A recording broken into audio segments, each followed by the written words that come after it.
Resume or eulogy. This year I've been talking with my students about whether they're living for their resumes or their eulogies. The analogy is not mine. I picked it up somewhere along the line. I'm not sure if I first heard that phrasing from author and columnist David Brooks, who has a TED Talk on the matter, or if I picked it up from some other source. It's a pretty widely used analogy at this point, but I like the imagery. So many things we do in life are resume things. Things we do because we're supposed to, because it's the thing that will lead to the next thing that will give us that thing we think we want. Resume things are fine and good. In school, resume achievements are good grades, memberships in clubs and committees, accolades for high achievement and extracurricular activities. These are all good things. They're the things we put on college applications and scholarship submissions. In life outside of academia, resume items are those things we might put on an actual resume. They're the experiences and achievements that help get us the next big job and allow us to add to our resume of life. That's the thing. There's the literal resume, and there's the figurative one, the list of things we mark and tally in the personal ledgers of our lives. It's the new car and the corner office, the big screen TV, 3-stall garage, and the bank account balance. It's all those tangible things we fervently collect in a futile attempt to fill the voids in our lives. Or maybe it's just recognition.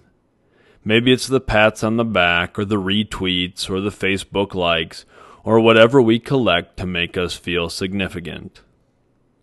It's not that money or cars or homes are bad, and I'm not judging anyone's desire for recognition. We all need to feel significant in one way or another. It's just important to consider the things for which we're living. I have attended a good number of funerals. I have a large family, and I teach. That existence offers the opportunity for strong connections to a lot of people. Those connections lend themselves to the attendance of a great number of occasions, birthdays and weddings and the like. It also means a lot of funerals. I've attended funerals for men and women laid to rest after long, fulfilling lives, and I have attended the funerals of young people gone too soon. I've been to all these different funerals, and I've never heard a loved one stand up for the eulogy and say, "Well, she got an A in physics," or "He had a really nice car," or "Boy, oh boy, could he climb the corporate ladder." No. The people who stand up at funerals don't speak about what the departed owned or did. They speak about how the deceased made them feel. That's what the eulogy is about. I don't know what people will say about me at my funeral, and it doesn't make much difference to me anyhow. I'll be gone, and funerals are for the living. But I'd be lying if I said I didn't care about my legacy. That's a tricky thing. I do hope those close to me will remember me fondly when I'm gone. Not because it is important to me to be remembered, but because my family and friends have filled my life with joy. I want to give back some small bit of that happiness they have given me. I'd like my name to be associated with the virtues I hold dear, not because I care for notoriety, but because my name was handed down to me from a long line of hard men and women who sacrificed so much for me to be where I am. I hope my children think well of me. They have filled my life with boundless love and purpose, and I want to offer them a similar feeling to whatever degree I am able. I want a proud legacy. Not because I want people to say nice things at my funeral, but because I want to contribute to others.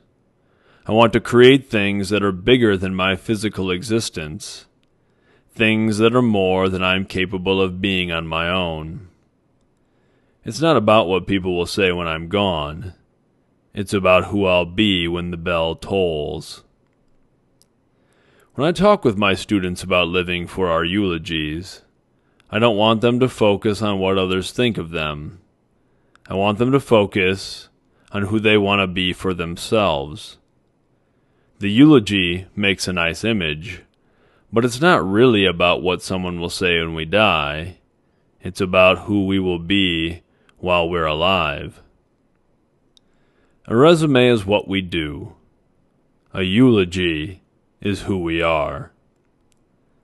I sat down to talk with my good friend and fellow educator Bryce Conway a little while back. And while talking about teaching philosophies, Bryce said something like, "People won't always remember the things you do, but they will remember the way you made them feel." I've seen several variations of this quote attributed to different people.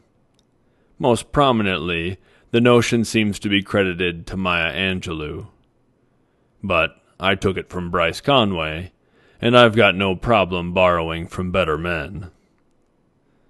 I've used that quote in class on numerous occasions this year as well. I believe the notion to be true, and it illustrates the real difference between the resume and the eulogy. Our resumes are just a collection of things we've done. Eulogies are the way we make people feel. For better or worse, the way we make people feel will be our legacy. I was at a funeral recently.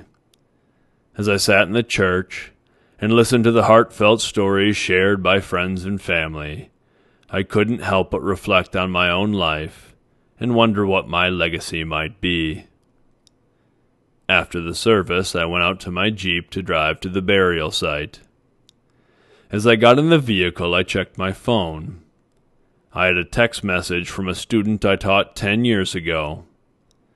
The student sent a picture and a caption referencing some silly story I used to tell in class. I smiled and laughed and thought, yeah, that seems about right. I learned a long time ago my legacy as a teacher wouldn't be a lesson I taught or a skill I coached.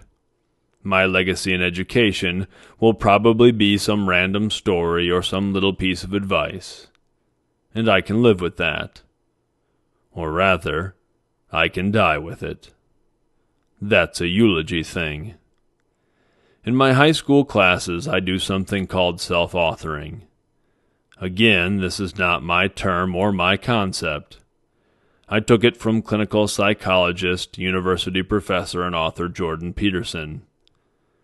We don't follow the specific self-authoring protocol designed by Dr. Peterson and his team. I take concepts and exercises from numerous people and places, but the base objective is the same. I try to get students to examine themselves, write and talk about their goals, their beliefs, their fears, and the like. The goal is to empower my students, to take a little break from those resume things and give some attention to the eulogy parts of our lives. This exercise has been very beneficial and rewarding for me, and I would like to think it provides some benefit for my students. If nothing else, it helps me get to know them and support them. When we initially talk about goals, most students identify resume things. Short-term goals are usually associated with grades or sports, and long-term goals typically focus on college and career.